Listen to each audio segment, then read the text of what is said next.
ও আমার গোলামেরা, শিরক ব্যতীত তোমার আমলনামার মধ্যে যদি ওই যে তোমরা বড় বড় পাহাড় দেখতে পারো, ওই পাহাড় সমপরিমাণ তোমার গুনাহ করে ফেলেছো, তুমি ওই পাহাড় সমপরিমাণ গুনাহ করেছো, টেনশন করবা না।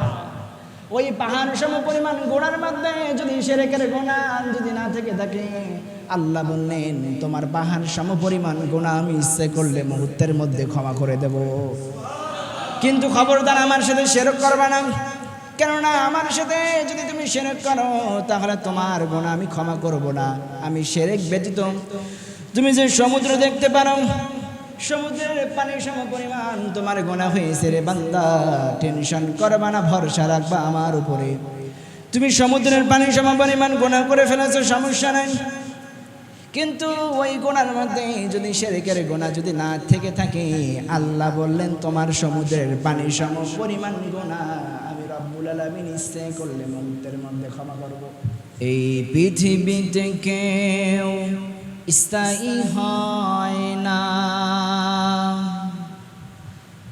হোক না সে ফিরআউন কিবা নমরুদ, এভাবে কেউ চিরকাল রয় না। এই পৃথিবীতে কেউ স্থায়ী হয় না, হোক না সে ফিরআউন কিবা নমরুদ, এভাবে কেউ চিরকাল রয় না। এই পৃথিবীতে কেউ স্থায়ী হয় না, হোক না সে ট্রাম কিবা মোদি, এভাবে কেউ চিরকাল রবে না। ঠিক না? এই পৃথিবীতে কেউ স্থায়ী হয় না, হোক না সে আমি, হোক না সে তুমি, এভাবে কেউ চিরকাল রব না। হোক না সে আমি, হোক না সে তুমি, এভাবে কেউ চিরকাল রব না। আমরা মুসলমান। আজকে আলোচনার বিষয় হলো ঈমান ভঙ্গের কারণ। কি ভঙ্গের কারণ? আমরা নামাজ ভঙ্গের কারণ জানি,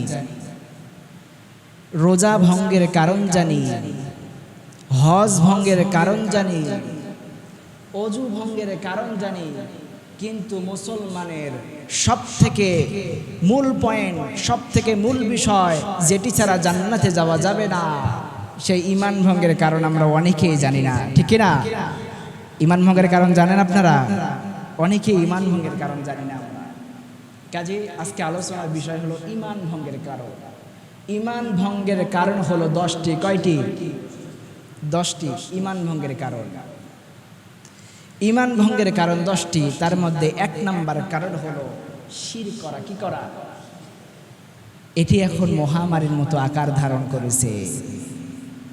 আমাদের ঈমান যতটুকু আছে তার মধ্যে প্রায় অধিকাংশ মানুষের মধ্যে আমল নামার মধ্যে শিরকের গুনাহ পাওয়া যায়। ঠিক কি না? আমরা কেউ যদি অসুস্থ যদি হয়ে থাকে, সুস্থ হওয়ার পরে বলি অমুক ডক্টরের ওষুধ খেয়ে ভালো হচ্ছে। ঠিক কি না? বলে কি বলে না? কিন্তু যিনি ভালো করার মালিক তিনি কে? রব্বুল আলামিন আমাদেরকে ভালো করে। আল্লাহর ক্ষমতা, আমাদেরকে সুস্থতা দান করেন। আল্লাহ চাইলে আমাদেরকে অসুস্থতা দেয়। ঠিক কি না? কিন্তু আমরা বলি যে ডক্টরের ওষুধ খেয়ে ভালো হয়েছি। আচ্ছা ভাই, আপনি ডক্টরের কোনো ক্ষমতা নাই, কোনো ঔষধের ক্ষমতা নাই, সব ক্ষমতার মালিক কে? রব্বুল আলামিন আমাদেরকে সুস্থতা দিয়ে থাকে। আমরা অনেক পয়েন্টে আমরা শিরক করে থাকি। কাজে ঈমান ভঙ্গের 1 নাম্বার কারণ কি? শিরক করা। এই শিরক করা যাবে না। কাজে রব্বুল আলামিন পবিত্র কুরআনুল কারীমের মধ্যে বললেন, ফালা তাজআলু লিল্লাহি আনদাদাও ওয়া আনতুম তা'লামুন। ও গোলামেরা, শোনো শোনো শোনো, তোমরা খবরদার আমার সাথে শিরক করবে না। তোমরা আমার সাথে জেনে শুনে অংশীদার সাব্যস্ত করো না, তোমরা আমার গোলামি করো। আল্লাহ তাআলা বলেন ওয়া'বুদুল্লাহা ওয়া লা তুশরিকু বিহি শাইয়্যা। রব্বুল আলামিন বলেন, ও গোলামেরা শোনো শোনো শোনো, তোমরা আমার গোলামি করো কিন্তু খবরদার আমার গোলামের সাথে কাউকে অংশীদার সাব্যস্ত করবে না। আমার গোলামি করো কিন্তু খবরদার খবরদার আমার গোলামির সাথে কাউকে অংশীদার সাব্যস্ত, আমার গোলামি করো কিন্তু খবরদার আমার গোলামির সাথে কাউকে অংশীদার সাব্যস্ত করো না। কেননা যেই ব্যক্তি শিরক করবে তার ক্ষতি হবে পাঁচটা। কয়টা? কেউ যদি আল্লাহর সাথে শিরক করে তার ক্ষতি হবে পাঁচটা। চিল্লা বলতে হবে কয়টা? এক নম্বর ক্ষতি, রব্বুল আলামিন পবিত্র কুরআনুল কারীমের মধ্যে বলেন, ইন্নাল্লাহা লা ইয়াগফিরু আইয়ুশরাকা বিহি ওয়া ইয়াগফিরু মা দুনা যালিকা লিমান ইয়াশা। রব্বুল আলামিন বলেন, ও গোলামেরা শোনো শোনো শোনো, যারা আমার সাথে শিরক করবে তাদেরকে আমি কখনোই ক্ষমা করে দেব না, তাদেরকে আমি কখনো মাফ করব না। যারা আমার সাথে শিরক করেন, ও আমার গোলামেরা, শিরক ব্যতীত তোমার আমলনামার মধ্যে যদি ওই যে তোমরা বড় বড় পাহাড় দেখতে পারো, ওই পাহাড় সমপরিমাণ তোমার গুনাহ করে ফেলেছো, তুমি ওই পাহাড় সমপরিমাণ গুনাহ করেছো, টেনশন করবা না। ওই পাহাড় সমপরিমাণ গুনার মধ্যে যদি শিরকের গুনাহ যদি না থেকে থাকে, আল্লাহ বললেন তোমার পাহাড় সমপরিমাণ গুনাহ আমি ইচ্ছে করলে মুহূর্তের মধ্যে ক্ষমা করে দেব। কিন্তু খবরদার আমার সাথে শিরক করবা না, কেননা আমার সাথে যদি তুমি শিরক করো তাহলে তোমার গুনাহ আমি ক্ষমা করব না। আমি শিরক ব্যতীত তুমি যে সমুদ্র দেখতে পারো, সমুদ্রের পানি সমপরিমাণ তোমার গুনাহ হয়েছে রে বান্দা, টেনশন করবা না, ভরসা রাখবা আমার উপরে। তুমি সমুদ্রের পানি সমপরিমাণ গুনাহ করে ফেলেছো, সমস্যা নাই। কিন্তু ওই গুনার মধ্যে যদি শিরকের গুনাহ যদি না থেকে থাকে, আল্লাহ বললেন তোমার সমুদ্রের পানি সমপরিমাণ গুনাহ আমি রব্বুল আলামিন ইচ্ছে করলে মুহূর্তের মধ্যে ক্ষমা করব। কিন্তু খবরদার খবরদার শিরক ক্ষমা করব না, খবরদার খবরদার আমি শিরকের গুনাহ ক্ষমা করব না। শিরক যে করবে আল্লাহ বলেন আমি শিরক মাফ করব না। এমন কি কেউ যদি গুনাহ করতে করতে যদি আসমান সমপরিমাণ যদি গুনাহ করে ফেলে, আসমান সমপরিমাণ গুনাহ কিন্তু করা সম্ভব নয়। কেউ যদি কিয়ামত পর্যন্ত যদি হায়াত পেয়ে থাকে তারপরেও কিন্তু আসমান সমপরিমাণ গুনাহ করতে পারবে না। রব্বুল আলামিন বলেন, ও গোলামেরা, তোমার আসমান সমপরিমাণ গুনাহ হয়েছে, টেনশন করবে না। ওই গুনার মধ্যে যদি শিরক ব্যতীত গুনাহ যদি থেকে থাকে, শিরক ব্যতীত যত গুনাহ আছে আসমান সমপরিমাণ গুনাহ তোমার আমি মাফ করে দেব। সুবহানাল্লাহ। রব্বুল আলামিনের গোলামেরা, খবরদার খবরদার শিরক করবেন না, শিরক করলে আল্লাহ মাফ করে দেয় না। রব্বুল আলামিন বললেন আমি দুইটা গুনাহ ব্যতীত সব গুনাহ ক্ষমা করে দেই। কয়টা গুনাহ? দুইটা গুনাহ ব্যতীত আমি তোমার সব গুনাহ ক্ষমা করে দেব, কিন্তু দুইটা গুনাহ ক্ষমা করব না। এক নাম্বার, আমার সাথে শিরক করা আমি কখনো ক্ষমা করে দেই না। আমার সাথে শিরক করলে তারে আমি কখনো মাফ করে দেব না। আমার সাথে শিরক করবে না। নাম্বার দুই, কোনো বান্দা হয়ে কোনো বান্দার হক নষ্ট করবে না। কোনো বান্দার হয়ে কোনো বান্দার হক, কোনো বান্দা হয়ে বান্দার হক নষ্ট করবে না। বান্দার হক নষ্ট করলে আমি রব্বুল আলামিন তাকে ক্ষমা করব না। আপনি যার হক নষ্ট করেছেন তার কাছে আগে মাফ চাওয়া লাগবে। সেই ব্যক্তি যদি ক্ষমা করে থাকে তাহলে আল্লাহ আপনাকে মাফ করবে। যদি তার কাছে যদি ক্ষমা না আছে থাকে, সে যদি ক্ষমা না করে আল্লাহ আপনাকে ক্ষমা করবে না। কাজে বান্দার হক নষ্ট করা যাবে না আর শিরক করা যাবে না। এই দুইটাকে গুনাহ ব্যতীত আল্লাহ বলেন সব গুনাহ ক্ষমা করব। শিরক করলে দুই নাম্বার ক্ষতি। কয় নাম্বার? দুই নাম্বার ক্ষতি। রব্বুল আলামিন পবিত্র কুরআনুল কারীমের মধ্যে বলেন, ইন্নাহু মান ইউশরিক বিল্লাহি ফাকাদ হারামাল্লাহু আলাইহিল জান্নাহ। রব্বুল আলামিন বললেন, ও গোলামেরা শোনো শোনো, যারা আমার সাথে শিরক করবে, কি করবে? আমার সাথে যারা শিরক করবে তাদের জন্য আমি জাহান্নাম অবধারিত করে দিয়েছি, তাদের জন্য আমি জান্নাতটাকে হারাম করে দিয়েছি। কাদের জন্য? যারা শিরক করবে আল্লাহ বললেন তাদের জন্য আমি আল্লাহ জান্নাতটাকে হারাম করে দিয়েছি। কত বড় কথা, বুঝতে পেরেছেন? আল্লাহ বলেন তার জন্য জান্নাত হারাম, যে আমার সাথে শিরক করবে তার জন্য জাহান্নাম অবধারিত, মানে আপনি জাহান্নামে যাবেন যারা আল্লাহর সাথে শিরক করবে। এবার 3 নম্বরে আসেন, যারা রব্বুল আলামিনের সাথে শিরক করবে, রব্বুল আলামিন বললেন ওয়ালাকাদ উহিয়া ইলাইকা ওয়া ইলাল্লাযীনা মিন ক্বাবলিক লাইন আশরাকতা লায়াহবাতান্না আমালুকা ওয়া লাতাকুনান্না মিনাল খাসিরিন। রব্বুল আলামিন বলেন, গোলামেরা শোনো শোনো, তোমাদের কাছে এবং তোমাদের পূর্ববর্তীদের কাছে অবশ্যই ওই অবতীর্ণ হয়েছে যে তোমরা শিরক করলে তোমাদের সব আমল নিষ্ফল করে দেওয়া হবে, সব আমল নষ্ট করে দেওয়া হবে, সব আমল বরবাদ করে দেওয়া হবে। আপনি যতই আমল করেন না কেন, যদি আপনার আমলের মধ্যে যদি শিরকের গুনাহ যদি থেকে থাকে, রব্বুল আলামিন বললেন সব বাতিল হয়ে যাবে, কোনো গুনাহ থাকবে না, সব ডিলিট করে দেবে। কি করে দেবে? সব গুনাহ ডিলিট হয়ে যাবে, মাইনাস হয়ে যাবে। কাজে শিরক করা যাবে?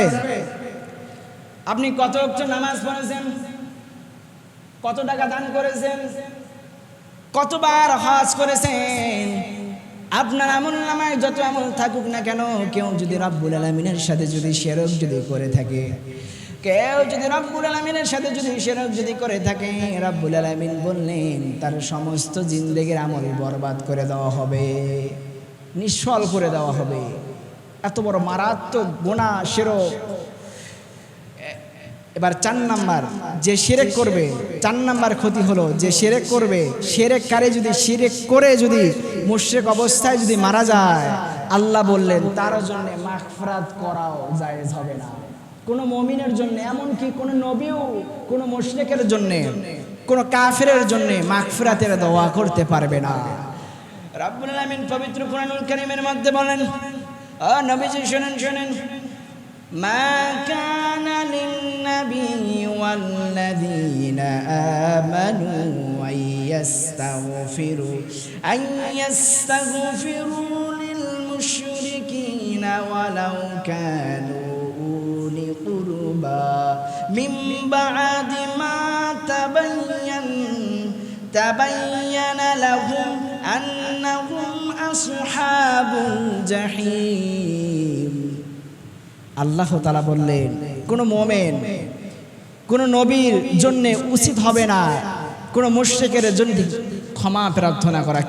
কি প্রার্থনা করা? ক্ষমা প্রার্থনা করা। এমন কি যদি নবীর আত্মীয় হয়ে থাকে, কি হয়ে থাকে? নবীর যদি আত্মীয় হয়ে থাকে, আল্লাহ বলেন খবরদার নবী, আপনার আত্মীয় হলো আপনি শাফায়াত করতে পারবেন না, আপনি মাগফিরাতের দোয়া করতে পারবেন না। তার দলিল হলো সহিহ বুখারী শরীফের মধ্যে একটা হাদিস আছে। হাদিসটা হলো, যখন নবীজির চাচা আবু তালেব যখন মুমূর্ষ অবস্থায় আছে, কি অবস্থায়?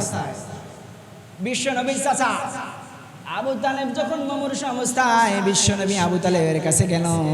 আবু তালেবের কাছে গিয়ে বললেন, চাচা যান কালেমা পড়েন। ও চাচা যান কালেমা পড়েন। এবার আবু তালেব যখন কালেমা পড়তে যাবে, তখন ওখানে উপস্থিত আবু জাহেল্লা। কি? আবু জাহেল্লা ওখানে উপস্থিত। আবু জাহেল এসে বলে, হে আবু তালেব, তুমি কি মরার আগে বাপদাদার ধর্মে কি চুনকালি মাখাতে চাও নাকি? চুনকালি মারতে চাও নাকি বাপদাদার ধর্মের উপরে? এই কথা শোনার পরে আবু তালেব আর ঈমান আনলো না। আবু তালেব মৃত্যুর আগে সাক্ষ্য দিয়ে বলল, আমি আমার বাপদাদার শিরকি ধর্মের উপরে অটল থেকে মৃত্যুবরণ করলাম। যখন মৃত্যুবরণ করল আবু তালেব, বিশ্বনবীর মন খারাপ হয়ে গেল। বিশ্বনবী চিন্তা করলো, বিশ্বনবীর জন্মের আগে বিশ্বনবীর বাবা নাই, জন্মের 6 বছর পরে বিশ্বনবীর মা নাই। তারপরে বিশ্বনবীকে লালন পালনের দায়িত্ব নিল আব্দুল মুত্তালিব। আব্দুল মুত্তালিবের দাদা আব্দুল মুত্তালিবের আদর বিশ্বনবীর কপালে বেশি দিন জুটল না। দাদা আব্দুল মুত্তালিবের আদর বিশ্বনবীর কপালে বেশি দিন জুটল না। বিশ্বনবীর বয়স যখন, আর বিশ্বনবীর দাদা আব্দুল মুত্তালিব দুনিয়া থেকে বিদায়। এরপরে সমস্ত দায়ভার নিল বিশ্বনবীর, সমস্ত দায়িত্ব নিল এই আবু তালেব বিশ্বনবীকে ছোট থেকে বাবার আদর দিয়ে লালন পালন করেছে। এই আবু তালেব পৃথিবী থেকে বিদায়। বিশ্বনবীর মন মানে না। বিশ্বনবী চিন্তা করতে লাগলো, আহারে, যিনি আমারে ছোট থেকে মানুষ করলো, তিনি কাফের হয়ে দুনিয়া থেকে বিদায় হয়ে গেল। বিশ্বনবী যখন আল্লাহর কাছে দোয়া করতে যাবেন, বিশ্বনবী মাথার মধ্যে চিন্তা আসলো, আল্লাহর কাছে আমি যেইটাই চাই, আল্লাহ চাওয়ার সঙ্গে সঙ্গে আল্লাহ রাব্বুল আলামিন আমার তো সব দেয়, আমি চাওয়ার আগে আল্লাহ দেয়, দেখি আল্লাহর কাছে ক্ষমা প্রার্থনা করি। বিশ্বনবী মনে মনে চিন্তা করলো, আল্লাহর কাছে চাওয়ার সঙ্গে তো আমি পাই, দেখি আমার চাচার জন্য একটু মাগফিরাতের দোয়া করি।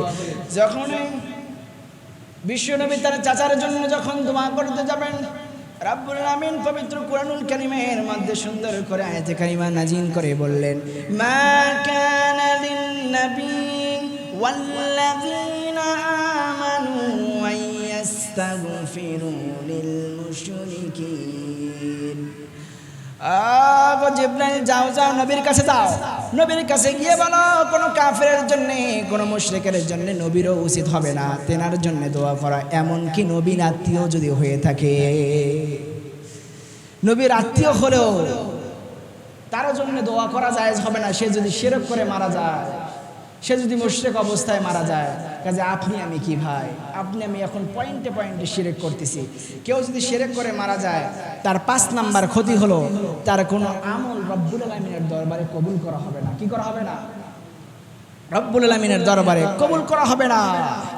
কাজে আজকে আমরা শিরকের উপরে আজকে অনেকে অটল আছি। সন্তান হয় না, দৌড়ায় বাবার কাছে, বাবার গেল বলে বাবা আমার একটা সন্তান নাই, একটা সন্তান দেন। আচ্ছা বলেন তো সন্তান দেওয়ার মালিক যিনি তিনি কে? রাব্বুল আলামিন। যারে ইচ্ছা ছেলে সন্তান দেয়, যারা ইচ্ছা কন্যা সন্তান দান করে, আবার যারা ইচ্ছা সন্তান না দিয়ে তাকে সন্তান দেয় না। কথা বলেন ঠিক কিনা? কাজে যারে ইচ্ছা আল্লাহ ছেলে দেয়, যারে ইচ্ছা মেয়ে দেয়, যারে ইচ্ছা কোনো সন্তানই দেয় না। ঠিক কিনা? কাজে সন্তান চাওয়া লাগবে কার কাছে? যিনি দিতে পারবেন তেনার কাছে চাবেন না বাবার কাছে যাবেন? যিনি দিতে পারেন তার কাছে চাওয়া লাগবে। যখন আল্লাহর কাছে যখন দোয়া করবেন, রাব্বুল আলামিনের কাছে বলবেন, ও রাব্বুল আলামিন আপনি যদি সাইয়্যিদিনা ইব্রাহিম খলিলুল্লাহকে যদি বৃদ্ধ অবস্থায় যদি সন্তান যদি দিতে পারেন, ও রাব্বুল আলামিন যদি বৃদ্ধ অবস্থায় যদি সাইয়্যিদিনা ইব্রাহিম খলিলুল্লাহকে যদি সন্তান যদি দিতে পারেন, ইব্রাহিমকে যদি ইসমাইল দান করতে পারেন, জাকারিয়াকে যদি ইয়াহিয়া দান করতে পারেন, আর রব্বুল আলামিন আমি তো যুবক মানুষ, আমার একটা সন্তান দিয়ে আমার কোলটা উজালা করে দেন, বলা যেতে পারে কি পারে না? বাবার কাছে যাওয়া লাগবে, বাবার পানি পোড়া নিতে যাওয়া লাগবে। কাজে এগুলো ভণ্ডামি আর করা যাবে না। অনেক পীর সাহেব পীরের কাছে গেলে এরকম করে চোখ বন্ধ করে একটা ভান ধরে থাকে, কিছুক্ষণ পরে বলে যা, কি বলে চিল্লায় উঠে বলে মনে হয় কোনো গায়েবী খবর পেলো। ঠিক কিনা? এদেরকে সোজা করতে গেলে মাত্র 1.5 হাত লাঠি যথেষ্ট। ঠিক কিনা? এরকম ভণ্ডদের কাছে যাওয়া যাবে? কোন কোন পীরের কাছে যদি সন্তান চাইতে চায় বলে রাত্রে আসিও, রাত্রে দেখা করিও। এরকম লুচ্চা পীর আছে না নাই বাংলার জমিনে? কাজে এক পীর সাহেবের কাছে এক মুরিদ গেল। কি গেল? এক মুরিদ গিয়ে বলেন, পীর সাহেব আমি তো গরিব মানুষ, আমারে বড়লোক হওয়ার উপায় বের করে দেন, আমি যেন বড়লোক হতে পারি। এবার পীর সাহেব তারে একটা গাধা উপহার দিল। কি দিল? গাধা নিয়ে এবার মুরিদ মন খারাপ করে বাড়িতে চলে গেল। আরে আমি পীর সাহেবকে বললাম, পীর সাহেব আমি বড়লোক হতে চাই, পীর সাহেব আমাকে একটা গাধা দিল। মন খারাপ করে মুরিদ এবার গাধাটাকে নিয়ে বাড়িতে চলে গেল। বাড়িতে যাওয়ার পরে গাধা মরে গেল। আরো মুরিদের মন খারাপ, হায়রে একটা গাধা পেলাম, গাধাও মরে গেল। এবার মুরিদের মাথা একটা শয়তানি চিন্তা আসলো যে এই গাধা মারা গিয়েছে, গাধাটারে কবর দিয়ে গাধাটার মাজারের উপরে কবরের উপরে একটা সাইনবোর্ড টাঙ্গাই দাও, গাধা আসা মাজার। কিসা মাজার? এরকম আছে না বাংলার জমিনে? কুত্তা মারা গেলে দেয় কুত্তা সামাজার। ঠিক কিনা?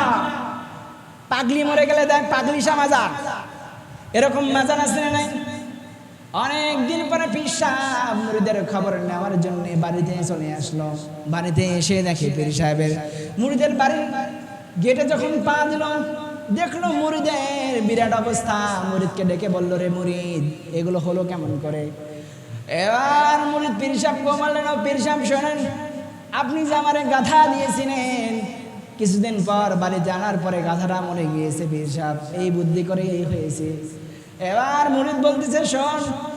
পীর সাহেব বলতেছে, মুরিদ শোন, তোরে যেই গাধাটা দিয়েছিলাম সেই গাধাটার মা যখন মারা যায়, ওর মারে কবর দিয়া যে আমার এই অবস্থা, তোর গাধার বাচ্চাটাকে দিয়ে তোর অবস্থা বানাই দিলাম।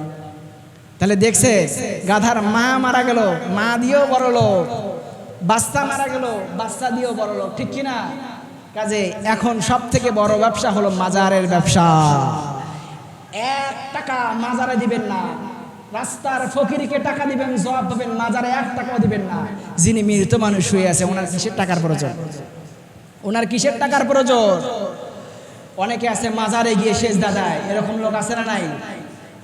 ওরা জান্নাতের আশা করে সেজদা দেয়, কিন্তু ওরা জান্নাতটা ওদের হারাম করে নিয়ে আসে ওখান থেকে। ওদের কপালে জান্নাতটা থাকবে না যদি কেউ আল্লাহ ছাড়া অন্য কারো পায়ে সেজদা দেয়, ঠিক কিনা?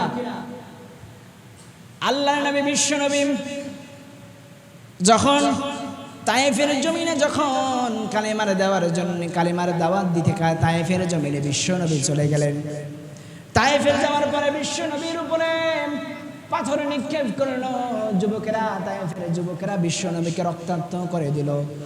রক্তাক্ত শরীর নিয়ে বিশ্ব নবী ওই তায়েফের যুবকদের হাত থেকে পালিয়ে একটা আঙ্গুরের বাগানের মধ্যে ঢুকে পড়লো। বিশ্বনবী আঙ্গুরের বাগানের মধ্যে ঢুকে পড়ার পরে বিশ্বনবী অজ্ঞান হয়ে গেল। বিশ্বনবী অজ্ঞান হয়ে যখন গেল, বিশ্বনবী অজ্ঞান হওয়ার পরে আঙ্গুরের বাগানের কর্মচারী দেখতে পারলো একজন টক বাগা শরীরের যুবক মানুষ, গোটা শরীর থেকে রক্ত পড়তেছে। দেখা যাক কে ওই যুবক। কাছে গিয়ে দেখেন গোটা শরীর থেকে রক্ত বেহুশ হয়ে বিশ্বনবী জমিনের মধ্যে পড়ে আছেন। এবার ওই যুবকের মনে মায়া লাগলো।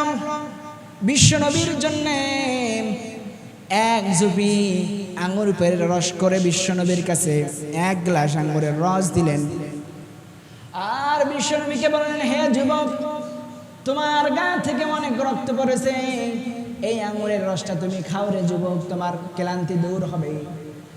এরপরে বিশ্বনবী আঙ্গুরের রসটা খাবার পরে যুবকের দিকে তাকিয়ে একটা মুস্কি হাসি দিয়ে বলল, হে যুবক, তোমার নাম তো আদ্দাস। হে যুবক, তোমার নাম তো আদ্দাস, তোমার বাড়ি হলো আমার ভাই ইউনূস আলাইহিস সালামের এলাকায়। এই কথা যখন শুনলো, এবার যুবক বলল, হে যুবক শোনো। আদ্দাস এবার বিশ্বনবীকে বলল, হে যুবক শোনো, তোমার সাথে তো আমার আগে কখনো দেখা হয় নাই, আগে তোমার সাথে কখনো আমার পরিচয় হয় নাই। আমার নাম যে আদ্দাস তুমি জানলে কেমন করে রে যুবক? আমার নাম যে আদ্দাস তোমাকে কে বলেছে? এরপরে আমার বাড়ি যে ইউনূস আলাইহিস সালামের এলাকায়, তোমাকে কে বলেছে রে যুবক? এবার বিশ্ব নবী বললেন, এক নবীর খবর তো আরেক নবীর কাছে থাকতেই পারে। এই কথা শোনার পরে আদ্দাসের বুঝতে আর বাকি রইল না। আদ্দাস খ্রিস্টানীয় কায়দা যখন বিশ্বনবীকে যখন সেজদা দিতে যাবেন, আদ্দাসের 2 বাহু বিশ্বনবী ধরে ফেললেন। আদ্দাসকে বিশ্বনবী বললেন, হে আদ্দাস শোনো শোনো, তোমার স্থান আমার বুকে, তোমার স্থান আমার পায়ে নয়। তোমার স্থান কিসে? তোমার স্থান আমার বুকে, তোমার স্থান আমার পায়ে নয় রে আদ্দাস, শুনে রাখো।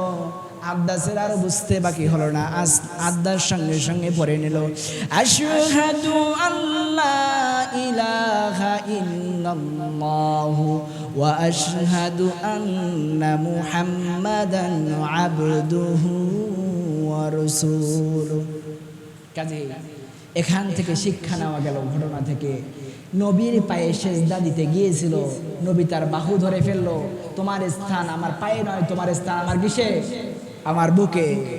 কাজে বিশ্ব নবীকে যেখানে সেজদা দেওয়া যায় না, এ পীর কোন জায়গার পীর এসেছে ওর পায়ে সেজদা দেওয়া লাগবে, ঠিক কিনা? কাজে কোনো পীরের পায়ে সেজদা দিবেন না। একদিন বিশ্ব নবী জনাবে মুহাম্মদুর রাসূলুল্লাহ সাল্লাল্লাহু আলাইহি ওয়াসাল্লাম জঙ্গলের পাশ দিয়ে আসতেছেন। জঙ্গলের পাশ দিয়ে আসার সময় জঙ্গলের সব লতা পাতা গাছ গাছালি বিশ্ব নবীর পায়ে সেজদায় পড়ে গেল। এই দৃশ্য যখন সাহাবায়ে কেরাম দেখলো, সাহাবায়ে কেরাম দেখার পরে চিন্তা করলো, আরে গাছ গাছালি নবীকে সেজদা দেয়, গাছ গাছালি নবীর পায়ে সেজদা দেয়, আমরা তো নবীর উম্মত। এবার সাহাবায়ে কেরাম বিশ্ব নবীকে বললেন, ওগো নবীজি, আমাদেরও ইচ্ছা হয় আপনার পায়ে সেজদা দিতে। ও নবীজি আমার ইচ্ছা হয় আপনার পায়ে সিজদা দিতে। বিশ্বনবী বলেন ও সাহাবায়ে কেরাম শুনে রাখো, আল্লাহ ব্যতীত তোমার মস্তকটা কারোর সামনে নত করবা না। ঠিক কি না? আল্লাহ ব্যতীত কারোর সামনে এই মস্তক নত করা যাবে? কোনো পীরের সামনে, কোনো নেতার সামনে, কোনো এমপির সামনে, কোনো মন্ত্রীর সামনে, পৃথিবীর কোনো কারোর সামনে মাথা নত হবে না। নত হবে কার সামনে? আল্লাহ ব্যতীত কারোর সামনে মাথা নত হবে না। কাজে শিরক করা যাবে? শিরক ব্যতীত সব গুনাহ যদি আপনার আমলনামায় থেকে থাকে আল্লাহ ক্ষমা করবেন, কিন্তু শিরকে ক্ষমা করবেন না। ঈমান নষ্ট হওয়ার 2 নাম্বার কারণ, কেউ যদি কুফর করে, কারো অন্তরে যদি কুফর থাকে তার ঈমান নষ্ট হয়ে যায়। 3 নাম্বার কারণ হলো কারো অন্তরে যদি নেফাকি ভাব থেকে থাকে। কি ভাব? নেফাকি মানে মুনাফিকি ভাব যদি কারো অন্তরের মধ্যে যদি থেকে থাকে, সে হলো মুনাফিক এবং তার ঈমান নষ্ট হয়ে গিয়েছে। কি নষ্ট হয়ে গিয়েছে? অন্তরের মধ্যে নেফাকি ভাব থাকা যাবে না। অন্তরের মধ্যে নেফাকি ভাব এখন আমাদের সবারই মধ্যে আছে। মুনাফিক চেনা যায়? মুনাফিক দেখেছেন কখনো? ভাই মুনাফিক চেনা যায় না। আপনি হিন্দু চিনতে পারবেন, আপনি বৌদ্ধকে দেখলে চিনতে পারবেন এটা বৌদ্ধ, এটা খ্রিস্টান, এটা ইহুদি, এটা এমুক, সবাইকে চিনতে পারবেন। চাকমাকে চিনতে পারবেন, মণিপুরীকে চিনতে পারবেন, কিন্তু মুনাফিককে চিনতে পারবেন না। এই মুনাফিককে জানেন? আপনার আমার মতো টুপি পরা, আপনার আমার মতো গায়ে জুব্বা দেয়া, মুখে দাড়ি, এরাই হলো নামধারী মুসলমান মুনাফিক। ঠিক কিনা? কাজে মুনাফিক চেনা যায় না। সব চিনতে পারবেন, মুনাফিক চিনতে পারবেন না। কাজে মুনাফিককে চেনা যায় না। বিশ্বনবী এদেরকে চেনার উপায় বলে দিয়েছে। আল্লাহর নবী বললেন তোমরা মুনাফিক চিনবা কেমন করে? ঈশানের সময় আর ফজরের সময় যারা মসজিদের মধ্যে আসে না, জোহর পরে, আসর পরে, মাগরিব পরে মসজিদের মধ্যে আসতে পারে না, ফজরের আজানের পরে তারা বিছানার মধ্যে ঘুমিয়ে থাকে, তারা মসজিদের মধ্যে ফজরের নামাজ আদায় করতে পারে না। বিশ্ব নবী বললেন এরাই হলো মুনাফিক। সহজ উপায় বলে দিলাম, ঈশার নামাজ এবং ফজরের নামাজ যেই ব্যক্তি পড়তে কষ্ট হয়, যেই ব্যক্তি পড়তে পারে না, বোঝা লাগবে এই হলো মুনাফিক। আপনাদের মধ্যে আপনারা চিনে নেবেন কে কে মুনাফিক। মুনাফিকের 4টা আলামত বিশ্বনবী বলেছেন। কয়টা? 1 নাম্বার আলামত বিশ্বনবী বললেন কেউ যদি কথায় কথায় যদি মিথ্যা বলে, এরকম চাপাবাজ লোক সমাজের মধ্যে আছে না নাই? আছে না নাই? 100 কথা বলবে, 100 কথা বলবে, 100 কথার মধ্যে 80টাই মিথ্যা। 80% কথা মিথ্যা বলবে, 100% কথার মধ্যে এরকম লোক সমাজের মধ্যে অহরহ। ঠিক কি না? বিশ্বনবী বলেন 2 নাম্বার, তাদেরকে আমানত দিলেন, তাদেরকে আমানতদারি দিলে তারা আমানতদার খেয়ানত করবে। তাদেরকে মসজিদের ক্যাশিয়ারের দায়িত্ব, মসজিদের সেক্রেটারির দায়িত্ব, নানান আমানতের দায়িত্ব দেবে। এই আমানতের দায়িত্বগুলো তারা খেয়ানত করবে। তাদেরকে মসজিদের দায়িত্ব দিলে কটুয়ার বাক্স থেকে টাকা চুরি করবে, আমানত রাখতে পারবে না। তারপরে তারা কারো জিনিস যদি আমানত দেয়, সে আমানতটা রাখতে পারবে না। আমানত বলতে গেলেন এই গোটা বাংলার জমিন, বাংলা জমিনের প্রেসিডেন্টের কাছে আমানত। ঠিক কিনা? এই মিঠাপুকুর থানা হলো এমপির কাছে আমানত। এই 3 নং পায়রাবন ইউনিয়ন হলো একজন চেয়ারম্যানের কাছে আমানত। এই ওয়ার্ড হলো মেম্বারের কাছে আমানত।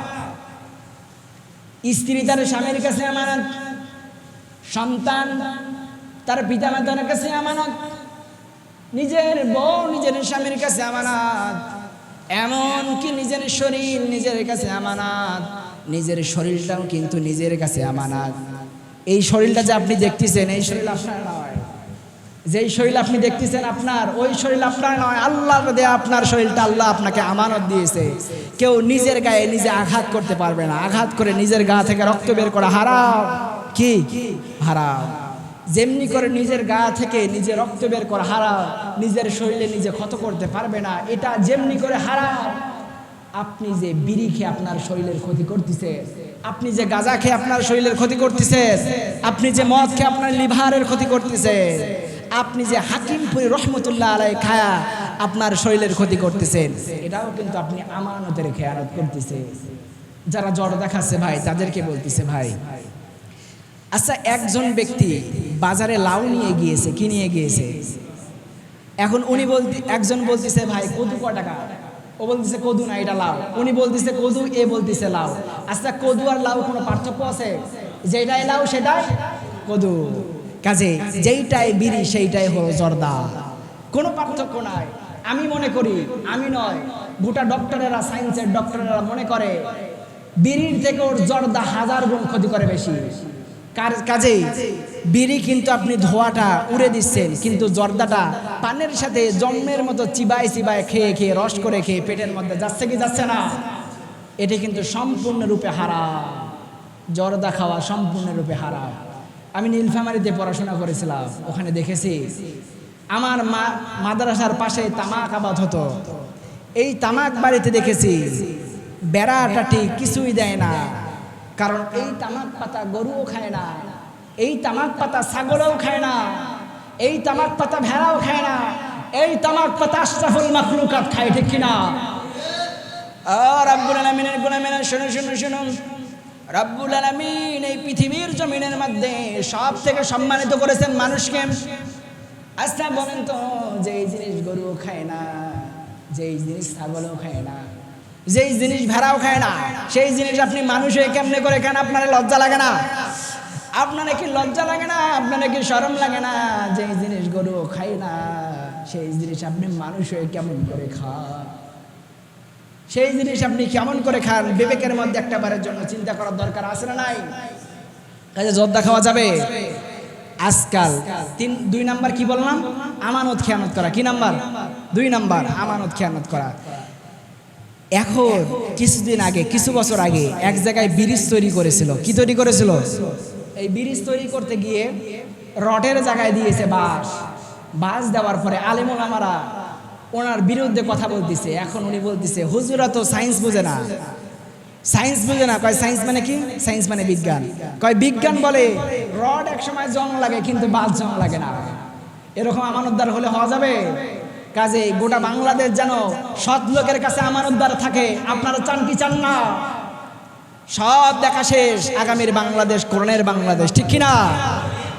আগামীর বাংলাদেশ আলেম ওলামাদের বাংলাদেশ, আগামীর বাংলাদেশ হুজুরদের বাংলাদেশ, আগামীর বাংলাদেশ কোরআনের বাংলাদেশ, আগামীর বাংলাদেশ ইসলাম আলার বাংলাদেশ, আগামীর বাংলাদেশ নবী প্রেমিকদের বাংলাদেশ। এটা আপনারা দেখতে চান কি চান না?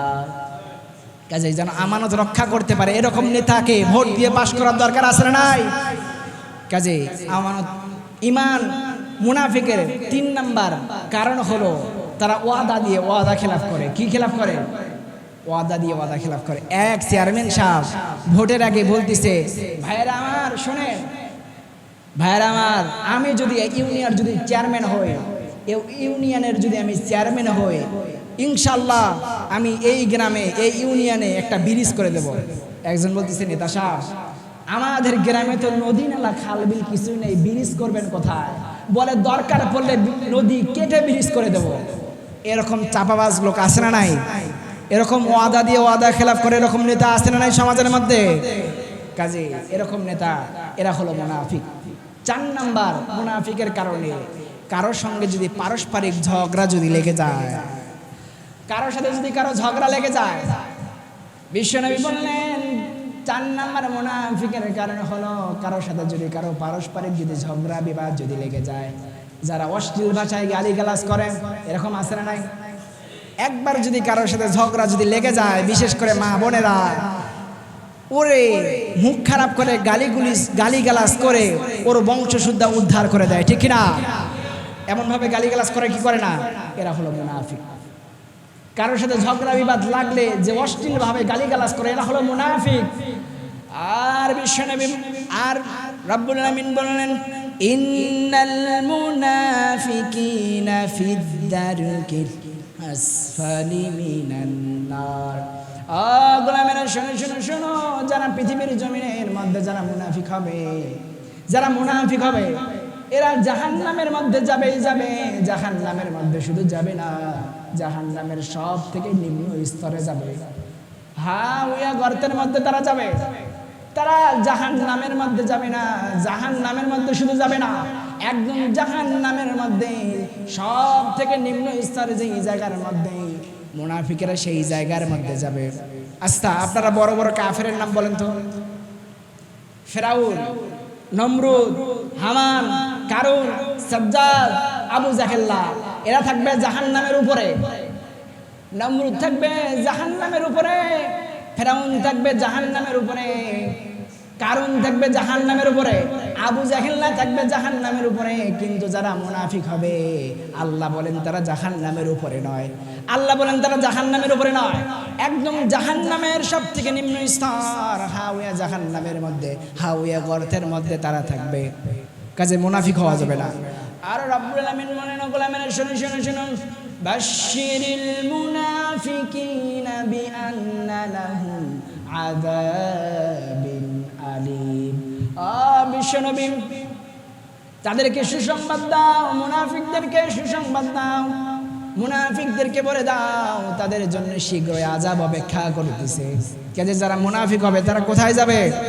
শুধু জাহান্নামের মধ্যে না, জাহান্নামের সবথেকে নিম্ন স্তর হাওয়া গর্তের মধ্যে তারা প্রবেশ করবে।